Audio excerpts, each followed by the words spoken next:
14 अभिलेख हैं अशोक के। अशोक के 14 अभिलेख हैं। अभिलेख इसमें शिलालेख जो है, शिलालेख 14 है। और उसके बाद इनको बांटा गया है स्तंभ लेख, ये 7 हैं। और इनको बांटा गया है गुहा लेख, गुहा लेख। इन शिलालेखों की खोज जो करी है वो करी है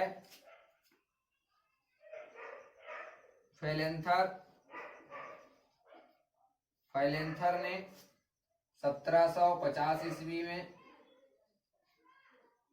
और इन अभिलेखों को, इन शिलालेखों को पढ़ने में सफलता हासिल करी है, पढ़ने में सफलता मिली है 1837 ईस्वी में।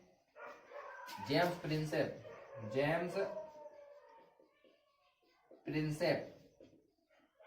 प्रिंसेप हैं, ये अंग्रेज हैं। और इन्होंने सबसे पहले इनके शिलालेखों को पढ़ा है और जिनकी संख्या 14 बताई गई है। और इसमें जो भाषाएं हैं, लिपि हैं, भाषा लिपि 4 लिपि हैं। एक है ग्रीक, एक है अरमाइक और एक है ख्रोस्टी और एक है ब्राही लिपि।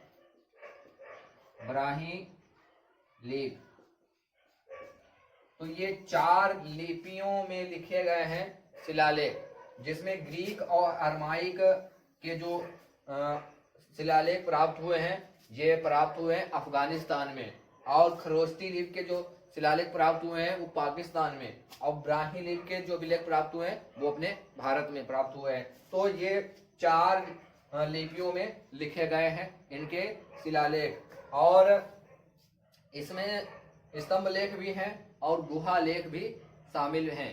तो ये मौर्य वंश है। मौर्य वंश जो है लगभग 137 वर्षों तक चला है। ये बहुत बड़ा वंश है। लेकिन इनका जो लास्ट वाले जो इनके आएंगे बृहद्रथ आएंगे और उनकी हत्या ब्राह्मण जो है पुष्यमित्र शुंग वो कर देंगे और फिर अपनी गद्दी संभालेंगे, वो बैठ जाएंगे। तो इस हिसाब से इनका पूरा इतिहास चलेगा। और सबसे महान शासक जो हुए हैं वो अशोक हुए हैं मौर्य वंश के। और पहले जो शासक हुए हैं वो चंद्रगुप्त मौर्य हुए हैं। और सबसे लास्ट वाले जो शासक हुए हैं वो बृहद्रथ हुए हैं, जिनकी हत्या पुष्यमित्र शुंग ने कर दी है। जो ब्राह्मण जाति के थे उन्होंने हत्या कर दी और शुंग वंश की स्थापना कर दी। फिर उनका वंश चलेगा शुंग वंश। तो ये सबसे बड़े होते थे जो अशोक के शासन काल में। 5 इसमें बटे हुए थे जो प्रांत थे, 5 प्रांत। और प्रांत के जो वो थे मुख्यमंत्री कहे जाते थे और जो न्यायाधीश भी होते थे। इसमें सब अलग अलग व्यवस्था थी जिस हिसाब से। लेकिन इसमें पुरोहित और मुख्यमंत्री के पद को उपदा परीक्षण होता था। उपदा परीक्षण, और उपदा परीक्षण में ही इनको क्लियर किया जाता था। और ये बहुत कठिन परीक्षा होती थी। इसमें जांचा परखा जाता था किसी भी व्यक्ति को उसमें पद पर लेने से पहले उपदा परीक्षण होता था। और पुरोहित और जो मुख्यमंत्री थे स्टेट के उनको परीक्षण होता था उपदा परीक्षण।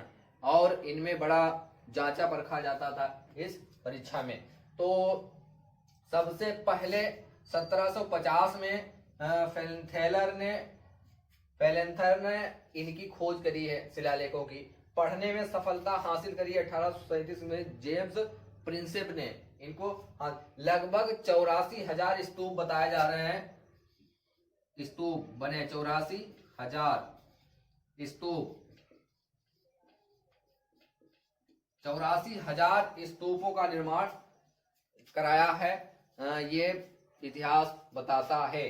तो ये इतिहास के हिसाब से सबसे ज्यादा जो बनाए हैं स्तूप वो 84,000, ये बहुत हुए हैं। जैसे सांची का स्तूप है, ठीक है, नोट पर जिसको लगाया गया है, तो इस हिसाब से ये स्तूप हैं बनाए गए हैं।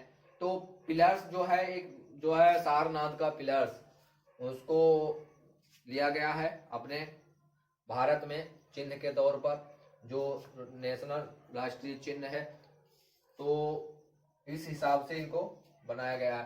तो ये अलग अलग स्थानों से प्राप्त हुए हैं और उनको इकट्ठा किया गया है। इससे पहले ग्रीक, अरमाइक, क्रोस्टी, ब्राही, ये 4 लिपियां हैं जो इनके शिलालेखों में यूज हुई हैं। तो इसमें मौर्य वंश में जब इसका शासन चल रहा था तो उसमें बताते हैं 50,000 अश्वरोही थे और लगभग 9,000 हाथी थे और पैदल यात्री भी थे। लगभग कुछ जो इसमें इतिहासकार हैं बताते हैं लगभग 6 लाख की फौज थी और 6 लाख की फौज ने पूरे भारत को रौंद के रख दिया था। लेकिन ये भी सत्य है कि जो सेल्यूकस निकेटर था उसकी गुलामी से हम लोगों को दूर रखा है, वो दूर रखा है चंद्रगुप्त मौर्य ने। चंद्रगुप्त मौर्य इतना शक्तिशाली शासक था जो सेल्यूकस निकेटर को हराकर और उसकी पुत्री से शादी कर ली, ठीक है, तो उसकी गुलामी से हम लोगों को आजाद किया है। तो डायनोसियस जो फिलेडबस टॉलमी हैं, उन्होंने डायनेसियस एक राजदूत भेजा है, वो अशोक के दरबार में भेजा है।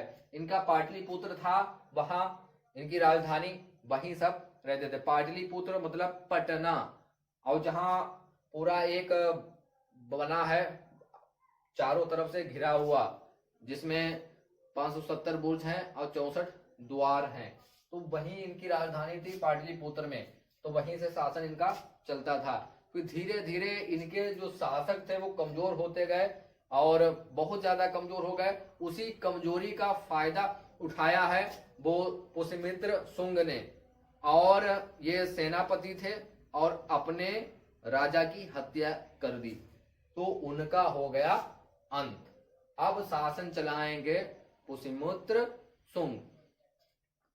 तो पूरा इतिहास है इनका।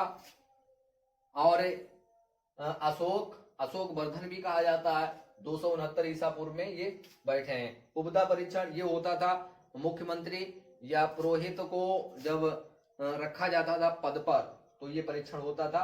इसमें बहुत जांचा परखा जाता था। इसमें बहुत कठोर परीक्षा थी, कई दिनों तक ये परीक्षा होती थी। तो इनके पिता हैं बिंदुसार, ये भी शासक रह चुके हैं। माता है सुभद्रांगी। और कलिंग युद्ध हुआ 261 ईसा पूर्व, जिसमें बहुत ज्यादा खून बहा है, इसमें लाखों लोग मरे हैं इस युद्ध में। तो इस युद्ध के बाद में उपगुप्त बौद्ध भिक्षु हैं, उन्होंने बौद्ध धर्म इनको दीक्षा दी और ये बौद्ध धर्म अपना लिए, आराम से जीवन व्यतीत करने लगे। 14 अभिलेखों में पहले अभिलेख में इन्होंने बताया है कि किसी भी पशु की हत्या करना नहीं चाहिए, और लास्ट वाले में 14वें वाले में उन्होंने बताया है कि हम लोगों को धार्मिक जीवन व्यतीत करना चाहिए। तो ये कुल मिला के इनके 14 शिलालेख हैं और उसमें अलग अलग उन्होंने मैसेज दिया है, तो ये बताया है। तो ये कब चेंज हो जाए कुछ कहा नहीं जा सकता। हृदय परिवर्तन, उनका हृदय परिवर्तन हुआ अशोक का, और इतने ज्यादा सख्त होने के बाद भी इतने नरम हो गए और अपना धार्मिक जीवन व्यतीत करने लगे, और युद्धों से उन्होंने संन्यास ले लिया। फिर उसके बाद कोई युद्ध नहीं लड़ा गया। इसी हिसाब से फिर धीरे धीरे ये पूरा मौर्य वंश कमजोर होता चला गया और बृहद्रथ तक आते आते समाप्त हो गया।